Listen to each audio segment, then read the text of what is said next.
Kong, siya ipinlay. Ang lipon na mga. Ang kentang aras pating kaya pi. Kong, pinlay sa college? Alengan libo mga. Hindun kang pansipsa.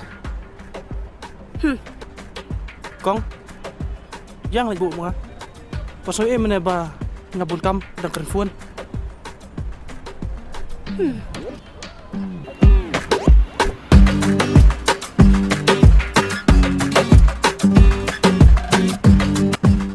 Balay, himyo kali na doon eh.